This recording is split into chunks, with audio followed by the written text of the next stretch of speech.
وصلوا على النبي أحمد وعلى آله وصحبه كمان. هي الشوكة في قدمي وهي الوردة في البستان، وهي آه من ألمي وهي الآه من التحنان، وهي لزومي لما أعشق، وهي الغربة في الأوطان، وهي حقيقتي لو أسأل، وهي خيالي في الهذيان، هي بنتي ومايا وهي القبلة والأحضان، وهي دايرة الأفلاك وهي لفة الأحزان، وهي الحلم في النوم، وهي العلم في الصحيان، وهي كاسي والخمرة، وهي السكر والفوقان،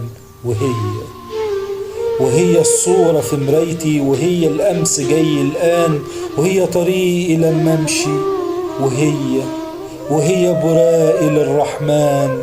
وصلوا على النبي أحمد وعلى آله وصحبه كمان.